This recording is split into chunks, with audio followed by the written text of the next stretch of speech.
compartir pantalla. Vamos a ver, ya estoy dándole compartir. Ahí se ve la filmina, ¿verdad? Sí, correcto, así es. Ok. Bueno, voy a proyectarla. Bueno, muy buenas noches a todos. Mi nombre es Jorge Horacio Jiménez Aguilar. Yo soy abogado y, bueno, soy estudiante de licenciatura en Ingeniería Civil. Para mí es un inmenso gusto poderlos acompañar esta noche y dar un aporte de algo bien importante, importantísimo, de lo que es el régimen disciplinario del Colegio de Ingenieros de Costa Rica. Quería, como para armonizar un poco lo que se viene hablando, decir que una vez que un profesional en cualquier área concluye su formación académica y con los requisitos que establezca la ley, no solo tiene el derecho, sino que tiene la obligación de incorporarse a un colegio profesional.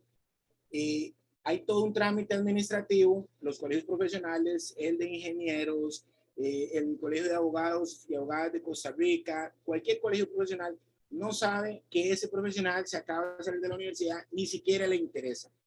Y pasa a ser un asunto de interés cuando esa persona que se acaba de salir de la universidad empieza a ejercer sin estar incorporado, porque ya comete un delito que se llama ejercicio ilegal de la profesión. Entonces, la persona va, hace una serie de requisitos, lo juramentan porque él se incorpora y acepta someterse a ese estatuto o régimen ético de ese colegio profesional y le entregan una cuestioncita así, no sé si lo pueden ver, un carnet ahí que tiene la fotillo de uno y el logo del carnet y dice el número del profesional que está inscrito en ese colegio. Ese carnet y ese número es un requisito sine qua non, o sea, es un requisito sin el cual no, la persona puede ejercer esa profesión. Es necesariamente hasta que se juramenta y se le entrega ese carnet, el requisito que la ley establece como mínimo para que la persona pueda ejercer esa profesión. Y ya les voy a explicar por qué. ¿Cómo se sancionaba? Y necesito hablar de esa parte, la mala praxis arquitecto, y pongo arquitecto, no guión ingeniero, sino que lo pongo pegado arquitecto ingeniero a través de las diferentes épocas de la humanidad. Y aquí quiero decirles algo. Bueno, vean, yo no sé si ustedes han visto, y tienen que haberlo visto en algún momento, un meme, una imagen que dice ingenieros de antes, y se ve una calle ahí, ¿verdad? Bien carga, con muchas capas de material y qué sé yo, eterna esa calle, y luego se ingenieros de ahora, una calle toda llena de huecos, ¿verdad? Pareciera ser que los ingenieros de antes o eran más cargas o tenían mejor material o eran mejor preparados. ¿Qué habría hecho la diferencia? Bueno, yo voy a explicarles cómo ha ido cambiando la parte de cómo la sociedad o el Estado ejerce responsabilidad sobre la mala praxis del arquitecto e ingeniero. Y repito, no estoy diciendo un arquitecto aparte de un ingeniero, ahorita les voy a explicar también por qué voy a usar ese concepto pegado, arquitecto e ingeniero. Digámoslo unos minutos así del inicio de esta presentación para explicar por qué. Bueno, a lo largo de la historia antigua y medieval, ¿verdad? Parte del diseño arquitectónico y la construcción, como nosotros lo vimos en ese video que nos presentó el ingeniero Byron, era hecho por maestros, por artesanos, por gente especializada en diferentes cosas que tenían que ver con la construcción. Un ejemplo clarísimo de lo que vimos en lo que nos ilustró muy bien el facilitador del curso, el profesor, fue como en Europa, por ejemplo, cuando se construían esas iglesias de estilo gótico, habían maestros que heredaban a sus hijos esos trabajos que eran artesanales. En Europa no existía para esas épocas una diferencia entre el término arquitecto y el término ingeniero. Es más, en algunos momentos de la historia, esos dos conceptos, arquitecto e ingeniero, se utilizaban indistintamente en diferentes partes de Europa y se podían referir a uno u a otro. No había una separación de qué hacía un ingeniero y qué hacía un arquitecto. Esos son menudencias que se vienen a dar hace unos pocos años para acá en realidad. Se manejaba indistintamente el término. Entonces, si van a ver en la filmina, cuando yo me refiero al derecho antiguo, en alguna época, que se habla de arquitecto, también estoy hablando del ingeniero, o si un ingeniero, también estoy hablando del arquitecto. Salvada ese pequeño detalle, voy a decirles, por ejemplo, que para hablar de eso, habría que hablar de qué es la mala praxis.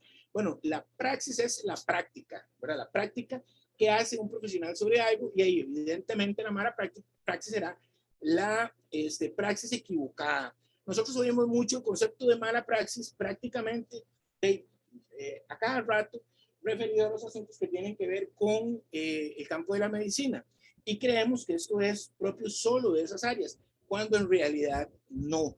¿Por qué no es tan visible la mala praxis, por ejemplo, en educación? Bueno, porque si un chiquito no aprendió a desarrollar un cuadrado perfecto, por ejemplo, ya no se va a morir nadie, ¿verdad? O no le va a caer un puente en la cabeza. Pero si un ingeniero, un estudiante de ingeniería, un ingeniero diseña mal un puente, o un cirujano opera mal, puede cometer un daño, y ese daño se considera un delito culposo. En este contexto, la palabra culposo se refiere a accidental. Entonces, cuando ustedes escuchen que una persona cometió un delito culposo, se hace diferencia a uno doloso. ¿Cuál es la diferencia? Que el delito doloso es el delito que comete la persona sabiendo y conociendo que el resultado que va a obtener con esa acción humana, con eso que está cometiendo, está prohibido por la ley, y lo hace con todo el conocimiento que eso va a pasar. Un delito es culposo cuando hay una acción o una omisión, cuando hay una relación de vínculo causal, ¿verdad?, con lo que socialmente sucede, y que hay un resultado lesivo.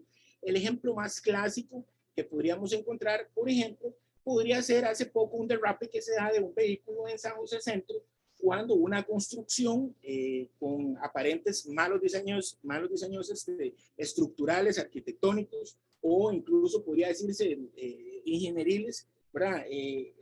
In situ, en esa parte específicamente, ocasionan que un vehículo derrape, ¿verdad? Y finalmente hay un resultado lesivo que es un daño que puede ser la muerte, las lesiones o el daño al vehículo. Entonces hay una acción, el ingeniero hizo mal, omitió hacer mal, omitió hacer correctamente, de acuerdo a sus obligaciones, ese diseño. Si ese diseño hubiera estado bien hecho, ese vehículo no hubiera derrapado y finalmente no hubiera habido un resultado lesivo. Entonces, ahí es más o menos para entender qué encierra la mala praxis por una profesión. Entonces, recordemos, son tres elementos básicos: la acción, o sea, lo que yo hago mal hecho; la omisión, lo que yo sabiendo que tenía que hacer o cumplir, no lo hice con las especificaciones técnicas como ingeniero o como arquitecto; que hay un vínculo entre lo que yo hice y lo que pasó, y que lo que pasó genera un resultado dañino, lesivo. Bueno, es muy interesante, y quería decirles que si ustedes se preguntan por qué los ingenieros de antes hacían carreteras tan buenas y casas tan buenas, es porque, por ejemplo, el Código de Hammurabi, que recogía solo 282 leyes, ahorita vamos a ver que esas 282 leyes, y se los comento así rápido, se ubican más o menos hace 4.000 años. Se referían, por ejemplo, a que si un ingeniero, y ahí dice arquitecto, decía, construyó una obra mal, el resultado de él era la muerte. Fíjense, por ejemplo, que la norma del Código Hammurabi hace 4.000 años recogía la siguiente norma, la siguiente ley, copiado textualmente y traducido a español, dice así: si un arquitecto, vuelvo a decir, ¿verdad?, un arquitecto ingeniero, hizo una casa para otro y no la hizo sólida, y esta casa que hizo se derrumbó y ha hecho morir al propietario de la casa, el ingeniero egresado de la Universidad Central será muerto, o el arquitecto egresado de la UCR será muerto. Imagínense usted qué ley más fuerte, ¿verdad? Establece un castigo terriblemente ejemplarizante para el ingeniero que hacía mal esa obra. Aún más, el Código de Hammurabi, no lo anoté ahí porque no es una clase de derecho antiguo, ni muchísimo menos, ni pretende serla, también hablaba de otros castigos para el ingeniero o para el arquitecto, y decía, por ejemplo, que si esa construcción mataba a el hijo del dueño de la propiedad, ¿verdad?, entonces no solo tenía que morir el ingeniero, sino que también el hijo del ingeniero. Y adivinen, si moría un esclavo, tenían que reponer ese esclavo, ¿verdad?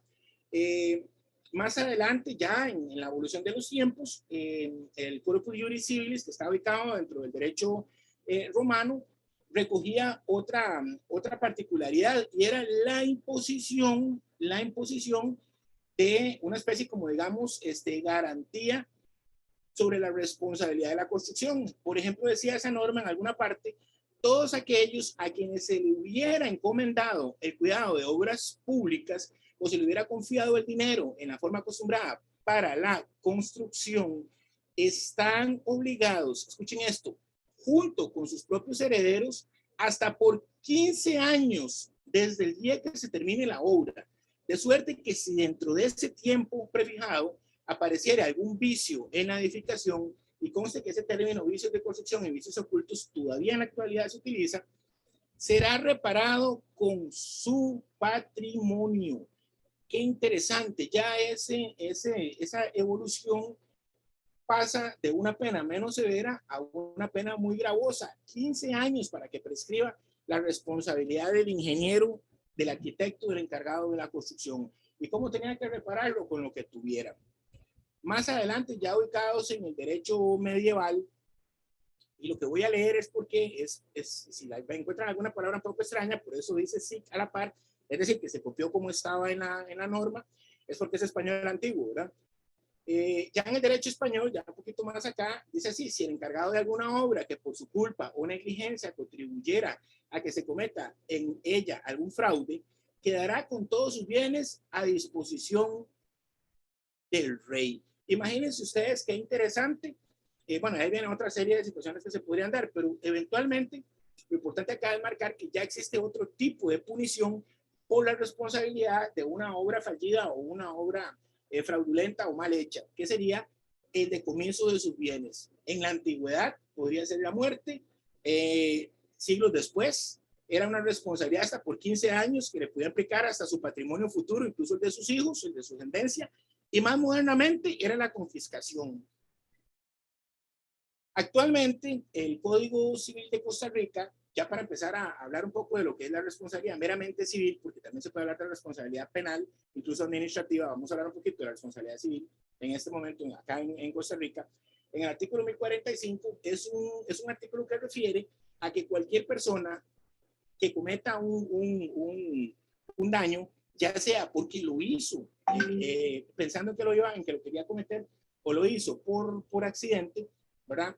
Tiene que ser responsable por él. El artículo dice: todo aquel que por dolo, o sea, queriendo hacer el daño, conociendo lo que lo estaba cometiendo, falta, negligencia o imprudencia causara a otro un daño, está obligado a repararlo junto con los perjuicios. Ahí está muy claro, ¿verdad? Ya en este momento en Costa Rica, si un ingeniero, por ejemplo, y así lo vamos a ver ahora en el mismo estatuto, si un ingeniero establece o hace alguna situación gravosa, ese ingeniero tendrá que responder en esos ámbitos, tanto civil como penalmente, ¿verdad? Y ahí lo dice muy claramente, y responder económicamente con ello.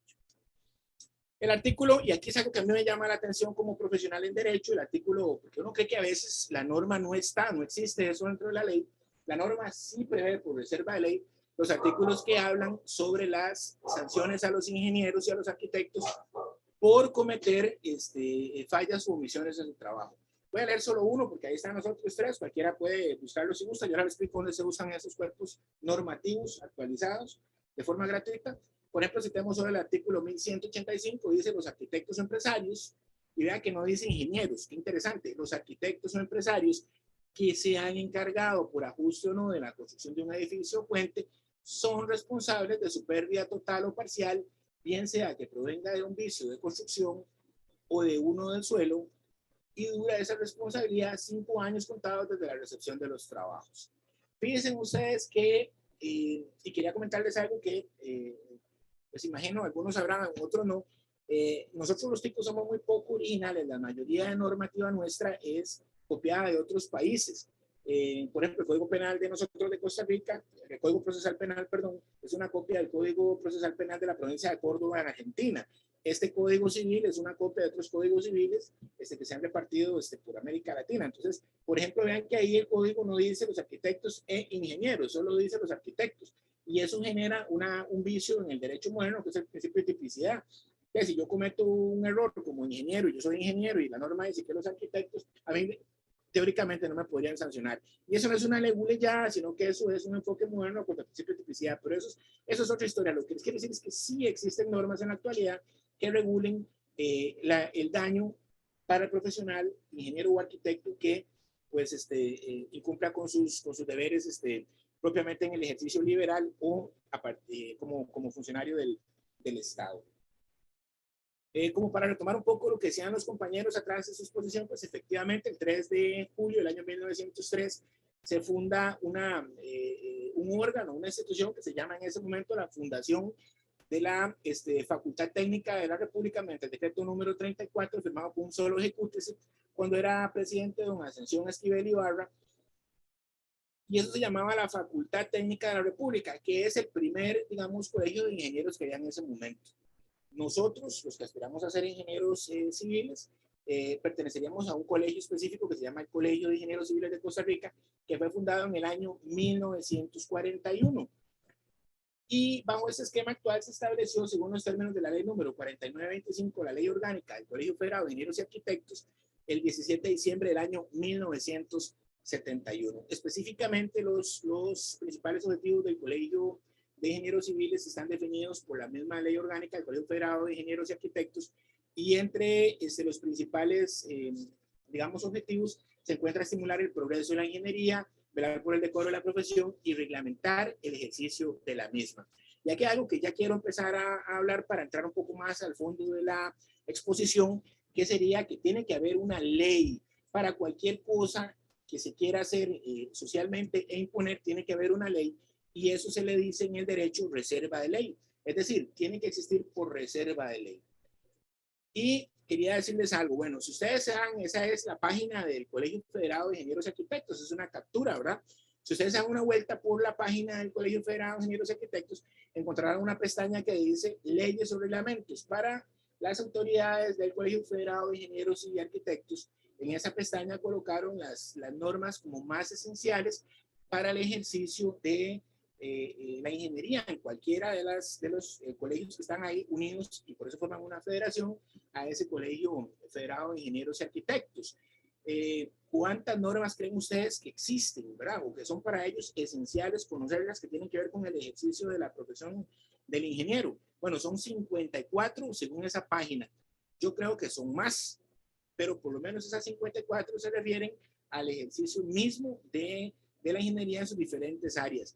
En ese enlace que está ahí, que yo lo dejé en el chat, me tomé ese atrevimiento, ustedes pueden descargar esa carpeta, porque vieran que lleva su ratito descargar los 54 códigos de la página del colegio. Entonces ahí se los dejo como un presente para que lo guarden ahí en sus cosas, y así a bien lo tienen. Entonces, ¿cuántas leyes establece el colegio que nosotros como futuros profesionales y los que son profesionales, ingenieros, tienen que conocer al dedillo y manejar para sus actos, para cobrar honorarios, para hacer cosas propias de cada experticia de sus ingenierías, de su campo laboral? 54, señores, 54 normas. Cuando ustedes tocan esa pestaña, pues se despliega esa página, ¿verdad? Ese menú, y al lado izquierdo, al lado derecho, como ustedes lo pueden ver, claramente está donde ustedes pueden descargar la normativa de sus computadoras. Bien, ¿puede un colegio profesional sancionar a un agremiado? Bueno, aquí les voy a comenzar a contar algo. Yo voy a citar durante esta exposición, en las 5 filminas que me quedan, en varias ocasiones a la Sala Constitucional de la Corte Suprema de Justicia. Y les voy a decir por qué. La Sala Constitucional se funda en el año 1989 por la ley 7135. Y es lo que yo les decía, tiene que haber una reserva de ley, tiene que estar reservado por una ley, porque no pueden aparecer de un momento a otro en el universo de un país, dentro de la democracia de un país, una ley o una forma de reaccionar o coaccionar o ordenar, cualquiera que ustedes crean que es el propósito de la ley, sin que eso no haya sido pasado por una asamblea legislativa y tenga ese carácter de reserva de ley. Tiene que existir antes. Entonces, cuando se crea la ley de la jurisdicción constitucional en el año 1989, cuando se daban cualquier tipo de anomalía o situación, la gente recurría a la famosa interposición de los recursos de amparo, porque la Sala Constitucional vino a ser muy moderna en el mundo en realidad, aunque ustedes no lo crean, porque permitía un tipo de procedimiento sumarísimo, muy rápido, que es la vía del recurso de amparo, para ver si una acción del Estado o de un privado lesionaba un derecho desde la perspectiva de la constitución política. Entonces, don Abel Pacheco, el expresidente de la República, decía que la Sala Constitucional se había llevado al extremo de que si a un viejito le robaban un jocote, iba y metía un recurso de amparo en la Sala Cuarta, así decía él. Y se le llama la Sala Cuarta popularmente porque era el número 4 en creación, ¿verdad? Está la Sala Primera de Casación, la Sala Segunda, la Sala Tercera, que es una Sala de Casación Penal, y la Sala Constitucional, que no es una sala de casación de apelación, sino que es una sala de el derecho de la Constitución, la Sala Constitucional. Entonces, en el argot le pusieron la Sala Cuarta, pero no hay tal, se llama Sala Constitucional. Bueno, volviendo a la historia, resulta que por ahí del año 1900, en el año 2005, ¿verdad? Un señor mete un recurso de amparo, un ingeniero contra el Colegio Federal de Ingenieros y Arquitectos, porque a él lo sancionan, ¿verdad? El colegio encontró que tuvo una conducta ahí, que ahorita vamos a explicar cuáles son las conductas que pueden sancionar el colegio profesional y los colegios profesionales. Y la sala, dentro de toda la sentencia esta, estiman un párrafo lo siguiente, dice, bueno, muy bien, sobre el régimen disciplinario de los colegios profesionales. Dice, así, el derecho disciplinario presupone una relación de subordinación entre el órgano sometido a la disciplina y el órgano que establece o lo aplica, más para castigar, para corregir e incluso para educar al infractor de la norma. De ahí el carácter también correctivo de la sanción disciplinaria.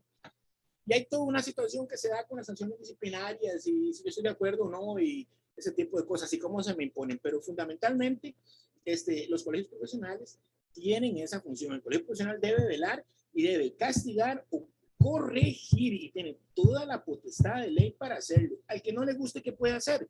Los compañeros de la primera exposición dijeron un asunto por ahí que tal vez pasó desapercibido, que es ir y inscribirse.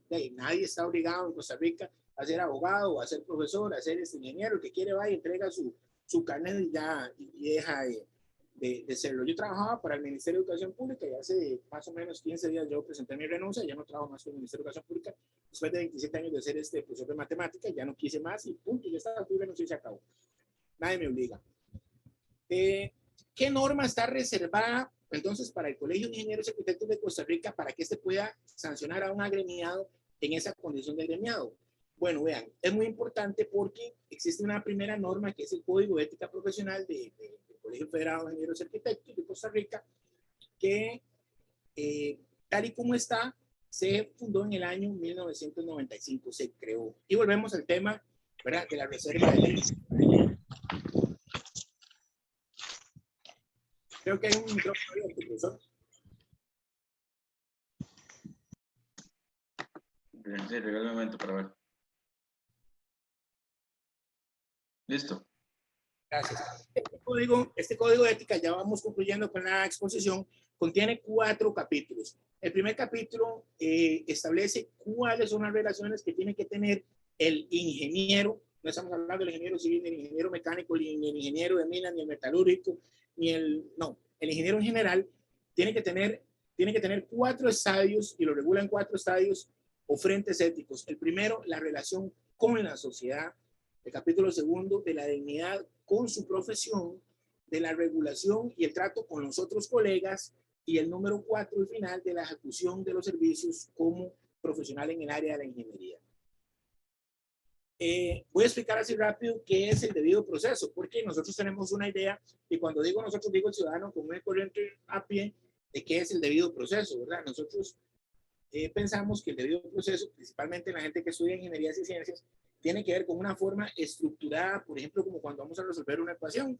Por ejemplo, si el término está al lado izquierdo y lo pasamos al lado derecho, le cambiamos de signo, si está multiplicando, lo pasamos a dividir, y si el resultado no es el correcto, es porque cometimos un error en el proceso para llegar a esa respuesta. En el derecho, a eso no se refiere el término debido proceso. El debido proceso se refiere, también tiene una cuestión histórica importante, ¿verdad? Se refiere a las garantías mínimas que tiene que dar el Estado, derivadas del derecho de la Constitución y los tratados internacionales, y que son aplicables a todas las áreas del derecho, para cuando a una persona se le va a sancionar, se le respeten esos derechos. De ahí que, por ejemplo, si no se cumplen con esos requisitos que están ahí y se sanciona a un ingeniero, porque estamos hablando de ingenieros y arquitectos en este momento, la sanción tendría que ser nula o declarada nula por otro tribunal. Entonces, ¿cuáles son esos elementos del debido proceso? Bueno, notificarle al ingeniero que cometió mal o que hay una denuncia en su contra, que según esa denuncia, él a sabiendas de que el producto que está utilizando en la última capa para hacer el asfaltado de una carretera no reúne los requisitos, qué sé yo, de plasticidad, y entonces se va a humedecer muy rápido y probablemente por tanta filtración pueda quebrar, si ya no le importó, ¿verdad? Entonces no habrá nada de esa carpeta que se le está poniendo sobre la carretera, él lo hace. Entonces le dicen que a usted se le acusa de que usted ignoró el dictamen técnico número tal, ¿verdad? y que usted tiene tantos días para presentar sus descargos. Entonces, lo primero es la notificación. Ese es un carácter fundamental. ¿Y cómo se hace la notificación? Es como para otra charla completa, ¿verdad? Todos los requisitos de la notificación, que establece la ley de notificaciones, que establece la ley general de la administración pública, etcétera. Pero importante, a la persona hay que notificarla primero de forma personal. Número 2 o B, que es el debido proceso, sería la oportunidad para el administrador, es decir, para ese ingeniero, para que prepare su alegación. Entonces, y también que lo dejen ver el expediente. Entonces, el ingeniero, como a él se le acusa de que él utilizó a sabiendas de que ese material asfáltico era inadecuado, ¿verdad? Porque según la acusación, él no leyó el sello de dictamen técnico ahí, él va y dice que no, que sí lo leyó, pero que su criterio técnico está amparado en tales y tales estudios de campo y que él como ingeniero se jugó el chance porque según las condiciones climáticas ahí eso no iba a pasar. Esa es la defensa que él va a exponer ahí, pero él tiene derecho a presentar esa defensa. Y tiene derecho a ser oído, a presentarse a ese órgano que lo acusa, en este caso el Colegio Federal de Ingenieros y Arquitectos, y decir qué fue lo que pasó. Y una posibilidad también es hacerse representar por un abogado o por otro ingeniero o por otro perito, por otra persona que esté calificada que vaya a ratificar o a decir que él no cometió esa falta o que no la cometió, al menos como se dice ahí. Al final tiene que haber una resolución del colegio. Por ejemplo, el colegio no podría iniciar un procedimiento disciplinario para sancionar a un ingeniero y dejarlo ahí a la perpetuidad. Tiene que cumplirlo mediante un acto final y notificarlo, ¿verdad? Eso es lo que se ha definido como el debido proceso. Bien, ¿qué está prohibido entonces ya para irnos sentando en el asunto para un ingeniero o para un arquitecto éticamente de acuerdo a esa normativa que venimos haciendo un examen? Bueno, 3 áreas, les decía yo, importantes. La falta contra la profesión, que vienen estipuladas en el artículo 26 al 34. Las faltas contra los colegas, artículo del 35 al 42. Y las faltas con los clientes del 43 al 45. Todas esas faltas están taxativamente ya dispuestas en ese código de ética, ¿verdad? Y bien significa la norma que venimos citando, y van desde una simple amonestación hasta una suspensión por 2 años, prorrogable hasta 4. Y quiero comentarles algo acá. ¿Podría el colegio sancionarme a mí por una falta que no esté específicamente detallada dentro de esos códigos? Y ahí es donde hay algo que incluso a nosotros los abogados nos molesta, y es que sí, lo único que a uno lo pueden sancionar, digamos, que tiene que ser como está escrito, que tiene que no se puede salir de esa legalidad, son los delitos penales. En los delitos administrativos se considera una norma, se consideran números apertus, se llama eso. Es decir, donde la ley tiene una serie de situaciones, pero podrían caber otras más. ¿Por qué? Porque el ejercicio, por ejemplo, de una carrera como la ingeniería podría tener millones de variantes y con ellas infringir alguna acción, y entonces puede ser conocido por el colegio. Entonces, aunque las faltas ya están expresamente explicadas dentro del colegio, taxativamente escritas como, también podrían agregarse otras, y eso no es una violación al debido proceso. ¿Cuáles son las faltas contra la profesión? Digamos que yo me encuentro, y esto es solo un ejemplo, ¿verdad? Me encuentro en una mesa ahí un poco de compañeros ingenieros, ¿verdad? Civiles, celebrando ahí el 0-0 de Saprissa la Liga, y están muy contentos y están tomando, y entonces resulta que ellos se van y qué sé yo, estoy diciendo una cuestión ahí, ¿verdad? Son muy borrachos, llegan a un bar y se desnudan y salen haciendo un karaoke ahí, hacen un escándalo, un desorden, y llegó la policía y se los llevó. Y como ha pasado, por ejemplo, con los médicos estos, estudiantes de medicina, que los agarran en actividades, ¿verdad? Y entonces los sancionan. Ahí hay una falta contra el decoro profesional, ¿verdad? El ingeniero que se anuncia pomposamente, ¿verdad? Que dice, venga aquí a la constructora fulana tal, ¿verdad? Nosotros le hacemos su casita de una forma barata y pronta con los mejores materiales que son, y promete cosas que son imposibles, ¿verdad? Casas que no se le van a caer nunca, con materiales que no sé qué y no sé cuánto, inducen a engaño y fallan al decoro, o usan música pomposa para anunciarse y ese tipo de cosas. Eso es considerado una falta ética. Contra los colegas, resulta que hace poco conocí el caso de un profesional, ¿verdad? De un colegio, que hizo un comentario que no le gustó a su compañero, ¿verdad? Entonces resulta que ahí se dio una situación entre ellos y se molestaron. Eso es una falta contra un colega y eso lo iban a llevar al colegio profesional de ellos y después al Colegio Federado de Ingenieros y Arquitectos, buscando que lo suspendieran.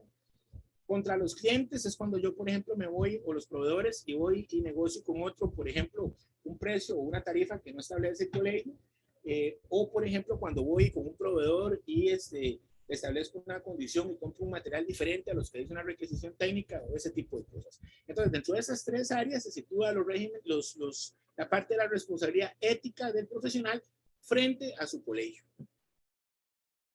El profesional, contra los colegas y contra los clientes. Esa sería mi exposición. Muy buenas noches. Les repito, mi nombre es Jorge Horacio Jiménez Aguirre, abogado litigante. Ahí está mi número de teléfono por si les puedo servir en alguna situación. Perfecto, muchas gracias, don Jorge. Vamos a pasar entonces al espacio de preguntas o consultas o alguna tipo de comentario que quieran hacer, compañeros. Igualmente voy a darles el espacio por el orden que hemos acordado antes. Entonces, Fadrique, que va de primero. Ok. Buenas noches, don Jorge. Bueno, al principio vi que decía que no se exime ni el ingeniero ni el arquitecto, aún poniendo por decirlo así, bueno, se lo voy a poner como un escenario. Digamos, yo soy un ingeniero que tengo mi propia empresa y tal vez hay un inversionista extranjero en el cual me contrata para llevarle a cabo un proyecto grandísimo que por medio pues hay mucho dinero. Todo inicia bien, se cierra el contrato, se inicia la construcción, todo marcha bien, va a un avance ya y a ese punto el inversionista me pide utilizar un material que yo sé que no va a ser seguro, no para la vida humana, ¿verdad? Yo puedo hacerlo, firmar un contrato que lo responsabilice o por ende tengo que hacerme por ética a un lado, aunque esté sabiendo pues la cantidad de dinero que está en juego. Muchas gracias por su pregunta. La voy a responder en los siguientes términos y muy acertada y muy pertinente su duda. El asunto aquí está en dos frentes. El primero es, bueno, hay varias situaciones ahí. El primero es sufrir eventualmente una sanción penal por incumplimiento de deberes, porque si usted conoce dentro de su está dando una situación anómala, como sería la construcción de un proyecto, cualquiera que este sea, que se está haciendo en contra de la ley, su deber es denunciarlo. Ese es un deber que usted tiene como profesional. Así está en el Código Penal. O sea, uno no puede, uno debe, de acuerdo a su profesión, denunciar cuando pasa algo. Y es el caso similar, y voy a hacer una analogía, a cuando entra a un hospital un herido de bala o una persona con lesiones por una violación, un delito sexual. El médico tiene que reportar ante la autoridad judicial que eso está sucediendo. Igual ocurre con el profesor, por ejemplo, que sabe que hay una situación de abuso sexual y no la denuncia, o el ingeniero que a sabiendas de que hay una situación anómala no lo hace. También existe la objeción de conciencia, que sería en ese caso lo que usted haría, ¿verdad? Usted le dice, usted renuncia o hace la situación que tiene que hacer a ese proyecto, porque ese proyecto va definitivamente a vengar sobre usted en algún momento una sanción, no solo administrativa. Ojalá fuera solo eso, una cartita que me haga el colega molestándome. No, es que lleguen y vayan a la cárcel y lo saquen con expulsado, como le está pasando a los dueños de estas constructoras famosas en Costa Rica en este momento. Y no crea usted, porque hay mucha gente que cree que esto se va a quedar así en cuanto al ingeniero, al responsable de planta. En cualquier momento van a empezar a ser responsables a los ingenieros que estaban en ese proyecto. Es una cuestión de tiempo. Es un asunto de crimen organizado, crimen complejo, y usted comprenderá que eso lleva una tramitación, poner en papel y narrar lo que a cada uno de ellos les corresponde como sanción y todo lo que ellos hicieron en las faltas y todo, pues eso es un proceso bastante alambicado y largo y lleva tiempo. Entonces, ahí están como desmantelando, como desgajando la naranja primero como se tiene que hacer por la cáscara, ¿verdad? Y eventualmente van a llegar al ingeniero también. Entonces, yo como profesional en ingeniería, no aceptaría un proyecto que yo sé que tiene esa connotación, porque eventualmente no quiero ir a comer confites al infierno. Hago ese comentario, ¿verdad? En esos términos, porque la realidad es mejor estar uno tranquilo y trabajar con esa ética, porque incluso usted ya A partir de hoy, ya usted lo sabe, ya usted en algún momento recibió una charla o recibió el curso de introducción a la ingeniería civil, el Colegio Federado también da cursos de responsabilidad ética, y entonces cuando usted está en un juicio, si llegara a verse en esa situación, el juez le va a reprochar a la hora de poner una sanción que usted no solo es un profesional calificado, usted es un ingeniero, es una persona que conoce la técnica y la ciencia, y que en vez de ponerla al servicio de la sociedad, está haciendo prácticas contra la sociedad y el reproche es mayor. A diferencia, por ejemplo, de un maestro de obras, no lo hago en forma peyorativa, ¿verdad? Sino guardando la diferencia, por ejemplo, con el conocimiento técnico que puede tener uno de otro, o un peón de construcción que viene y por, digamos, su falta de experiencia pone un material que no es. ¿Quién cree usted que tiene más responsabilidad frente a la ley? ¿El peón de construcción o el ingeniero? ¿Y en qué radicaría que el juez le ponga más sanción a uno que al otro? El conocimiento que tiene sobre esa experticia. Entonces, es más reprochable para el técnico, para el especialista, para el ingeniero, porque tiene todo su conocimiento a través de muchos años y él sabe que todas esas tipos de conductas le son vedadas. No sé si con eso le dejo clara la consulta, compañero.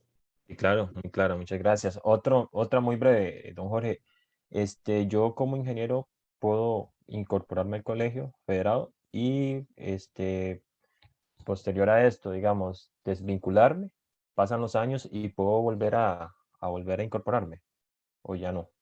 Claro, viera que eso sucede también en el Colegio Federado, perdón, en el Colegio de Abogados y Abogadas de Costa Rica. Sucede exactamente la misma situación. Lo que pasa, y le repito, a uno le dan, digamos, ciertos cánones, ciertas directrices y ciertas situaciones que tiene que cumplir cuando está en ese ejercicio profesional. Y cuando uno se suspende, puede hacerlo por dos vías. Una es por una sanción, ¿verdad? Que no vale la pena, ahora te sancionaron por una torta ahí y ya no puedes ejercer. Y la segunda es porque usted quiera hacerlo. Usted dice, bueno, ya yo llegué a mis, no sé, estoy diciendo una tontería, se me ocurre, a mis 70 años, ya yo no quiero trabajar más. Entonces ya yo no voy a trabajar más como ingeniero, ni echando la firmilla en el plano porque me hacen ir a ver la obra. Entonces voy a retirarme ya. Entonces usted va y hace un proceso que ya está taxativamente estipulado ahí, llena la formulilla y usted se retira y aparece como inactivo. Exactamente, sí, eso también se puede hacer y se puede incorporar cuando quiera también otra vez. Ok, muchas gracias, don Jorge. Mucho gusto. Bueno, compañeros, por un tema de tiempo, vamos a darle chance solo a un par de preguntas más de cualquiera que quiera voluntariamente hacerle una consulta a don Jorge. Dos preguntas más, por favor. Don Profe, Mario, yo sí. tengo una. Bueno, dígame, Luis Diego, gracias. Bueno, buenas noches, don Jorge. Es que en la introducción usted mencionó de que, bueno, el caso de las personas que se podían tal vez haber estudiado ingeniería, pero no se habían incorporado al colegio como tal. Entonces, me gustaría saber como cuál es la pena o cómo funciona eso en este caso. Y después dijo de que el colegio podía castigar a los ingenieros incorporados, pero si en ese caso esa persona no está incorporada, el colegio puede castigarlo o algo por el estilo. Luis, buenas noches. Muchas gracias por su consulta. Es importante. Si viera que le voy a contar concretamente, pues se lo voy a decir así. Existe una figura dentro del Código Penal que taxativamente sí tiene que estar escrito eso. El Código Penal sanciona conductas humanas. Entonces existe un delito, una acción humana que es prohibitiva para la sociedad, que es el ejercicio ilegal de una profesión. ¿Cuándo se da el ejercicio ilegal de una profesión? Cuando una persona ejerce como si tuviera todas las facultades que la ley le da, todas las posibilidades, y en realidad no lo es. Y le voy a poner un ejemplo. Imagínese usted qué grave que una persona, porque estudió, por ejemplo, y es solo un ejemplo, ¿verdad? Y en un colegio técnico, el Cobao, ¿verdad? Que salen buenísimos en dibujo y esas cosas. Estudió dibujo arquitectónico el hombre ahí, sabe usar AutoCAD carguísima. Incluso trabajó con un ingeniero, con un arquitecto, montones de años ahí en la parte de dibujo técnico, y como él sabe bastante, se le ocurre que él puede agarrar el código de un ingeniero cualquiera y firmar unos planos y los pretende inscribir en una municipalidad para que eso se construya una obra. O él pone su propio nombre, ¿verdad? A sabiendas de que él no está autorizado por ley, porque él para hacer eso tendría que ser o bien un arquitecto o bien un ingeniero, porque la potestad de dar el visto bueno y el diseño de la creación de un plano le corresponde exclusivamente a un ingeniero, en este caso a un ingeniero de construcción civil o arquitecto, y la persona lo hace. Entonces esa persona evidentemente estaría cometiendo un ejercicio ilegal de la profesión. Y existe una punición, una sanción dada por la ley. Ahorita yo les voy a enseñar cómo, si el profesor me lo permite y me da un chance, son unos segundos, cómo entro a un repositorio de normas donde pueden buscar y aclarar por su propia cuenta cualquier otro tipo de situación en cuanto a la punición y a otros códigos y otras normativas que existen. Pero el delito que está cometiendo esa persona se llama ejercicio ilegal de la profesión. Y es muy común, por ejemplo, en el área de la medicina, ¿verdad? Evidentemente, porque volvemos a lo mismo, se protege un valor que la Constitución Política posiciona en Costa Rica y el derecho a la Constitución y las resoluciones de la Sala Constitucional como el más alto dentro de nuestro ordenamiento jurídico, que es el derecho a la salud y a la vida. Entonces, nosotros oímos mucho cuando se da, por ejemplo, un caso de una liposucción, por ejemplo, y la hace un médico general que no tiene la formación en cirugía estética, por ejemplo. Entonces, ese es un caso típico, ¿verdad? Ese delito, don Luis, que usted me estaba preguntando, se llama ejercicio ilegal de la profesión. Ahora, ¿puede el colegio, por ejemplo, le voy a poner una pregunta que suena absurda, ¿puede el Colegio de Abogados de Costa Rica sancionar a un ingeniero si hizo mal una obra? No. ¿Por qué? Porque la competencia para sancionar a sus agremiados le corresponde a su colegio específico.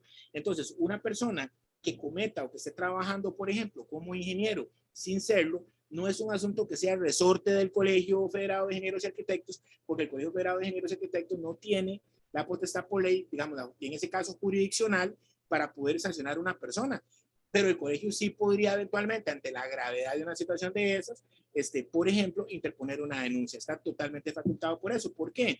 Porque imagínense, don Diego, y se lo hago a manera de, don Luis, don Diego, a manera de reflexión, qué difícil sería, por ejemplo, saber que usted durante muchos años hizo un esfuerzo económico, humano, fuerte para consolidarse como profesional, y va a venir un charlatán ahí a trabajar como ingeniero sin serlo, y a tal vez quitarle espacio a la gente que sí fue a la universidad, que sí se logró colegiar, que sí se logró incorporar y que está cumpliendo mes a mes, incluso pagando una cuota entre el colegio profesional respectivo para poder laborar, y que hay un charlatán que no lo está haciendo y ganando con eso, incluso poniendo en riesgo la vida de las personas. Y volvemos a lo mismo. Yo como profesor, por ejemplo, no enseñé bien ahí división de polinomios, no enseñé bien a hacer un despeje en una ecuación lineal de primer grado con una incógnita. ¿Qué es lo que puede pasar? Pues en realidad hay consecuencias a futuro grandes, ¿verdad? Pero no se va a morir el chiquito o la chiquita y no le va a caer un puente encima al chiquito o la chiquita o la casita, pero un ingeniero que lo haga mal o un médico que ponga mal un medicamento, sí va a tener consecuencias inmediatas y sumamente gravosas para esa persona y entonces para la sociedad, ¿verdad? Entonces, ¿cuál es el propósito del colegio? Decía ahí, incluso no solo es sancionar, también es educar, es marcar pautas para que ese ejercicio que se haga de la profesión sea pegado a derecho. Eso sería, don Diego. Gracias. Vamos a continuar con Mario del Castillo. Terminamos con don César.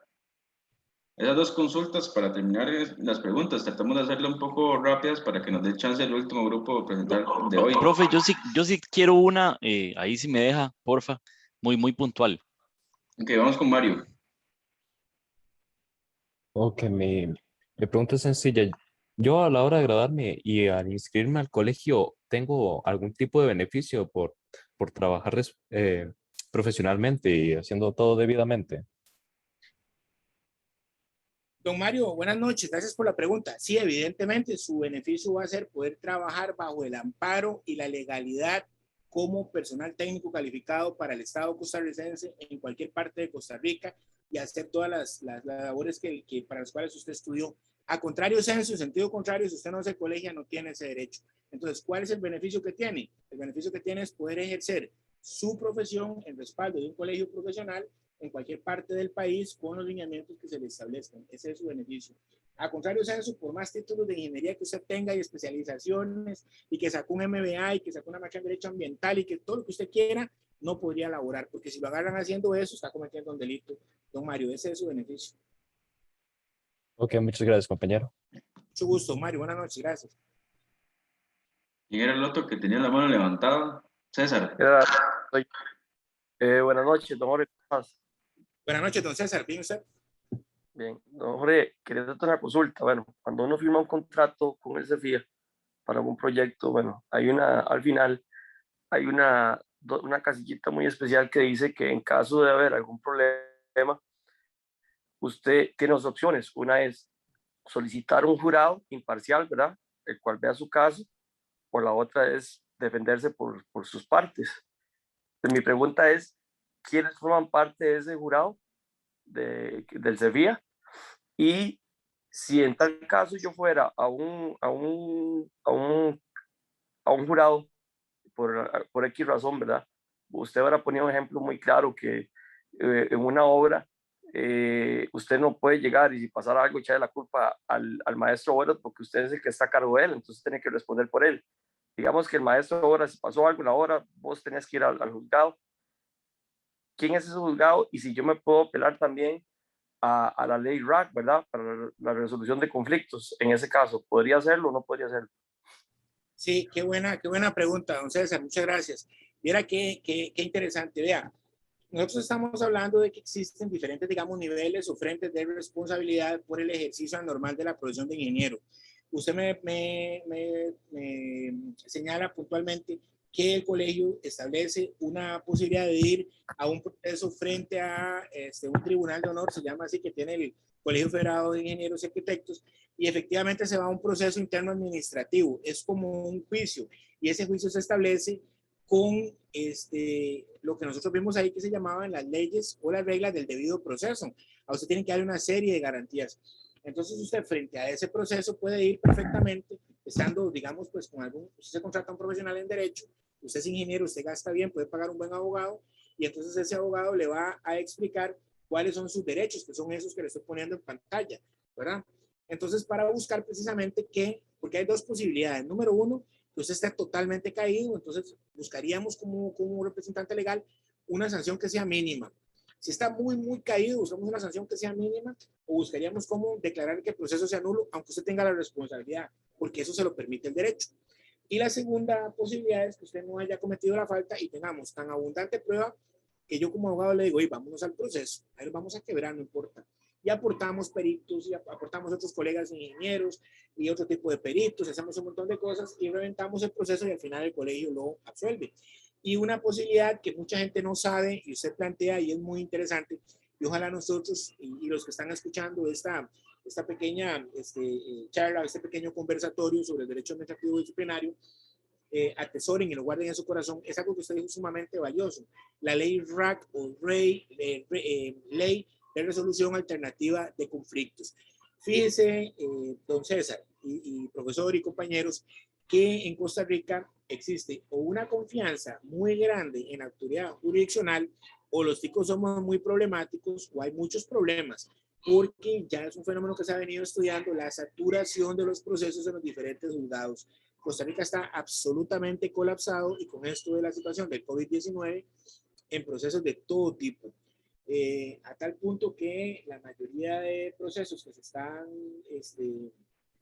ejecutando, ¿verdad?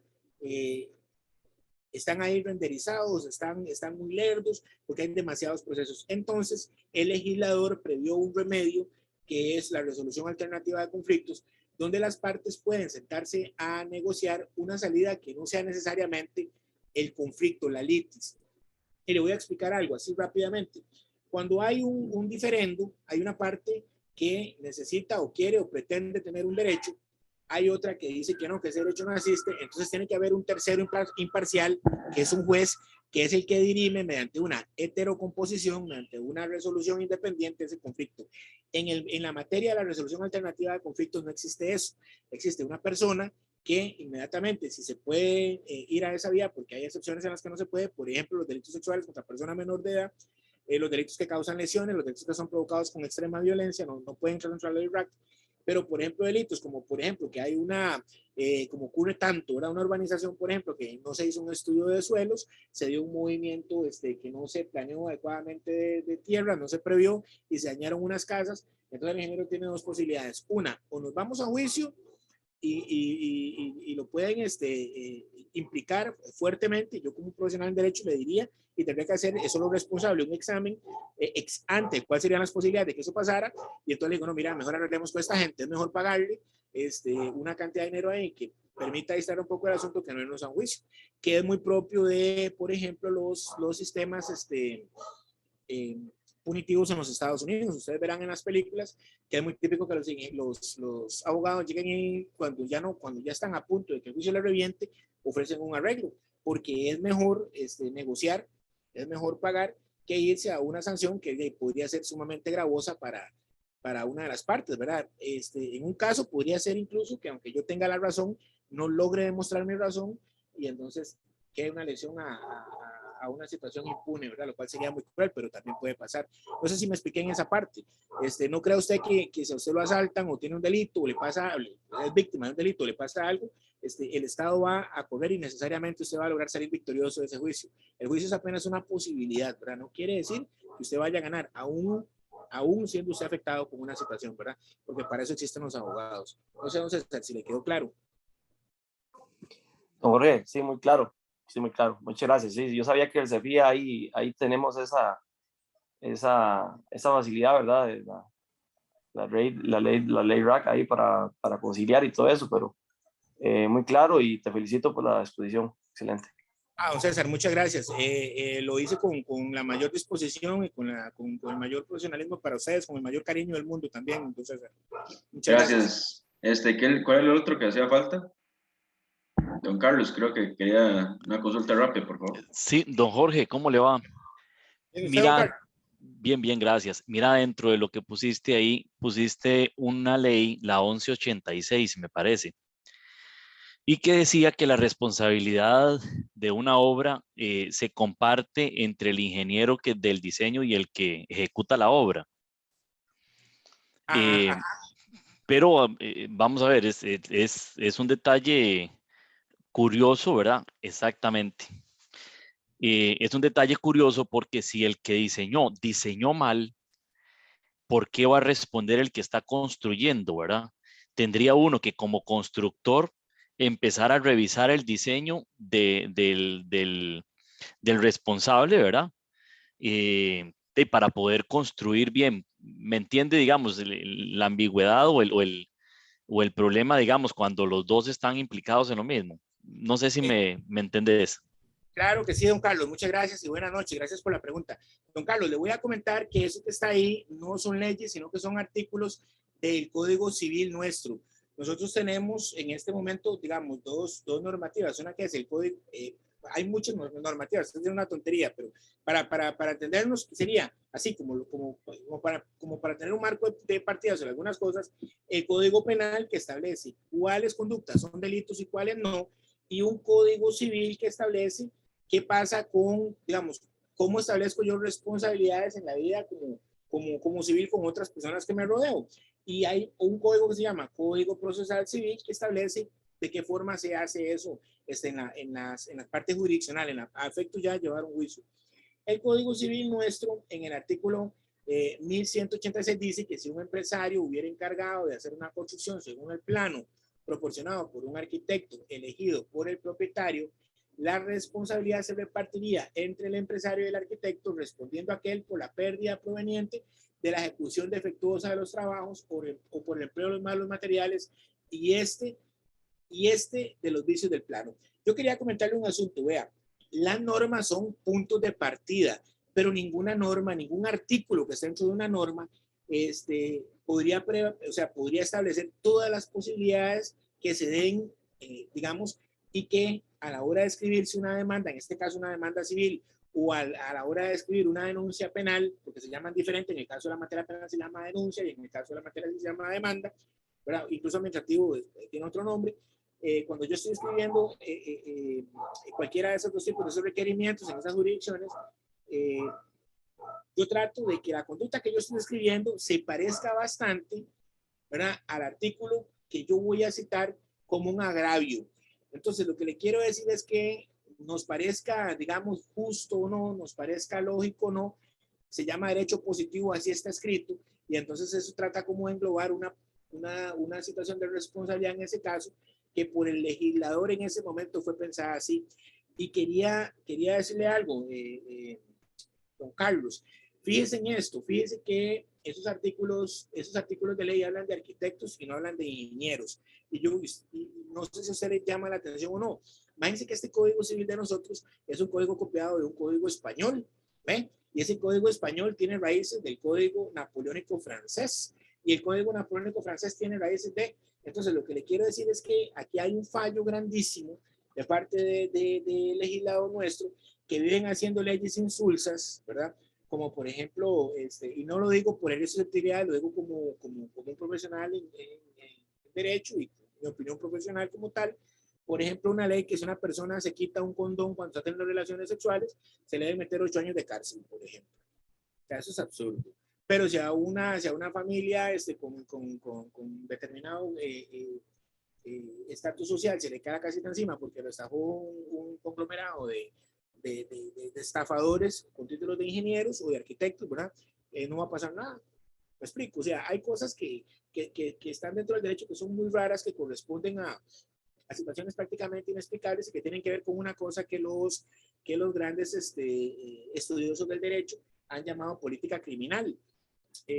La política criminal es cómo para el Estado se piensa que tiene que ser regulado ese Estado y qué conductas deben y no deben ser sancionadas o qué conductas deben o no ser,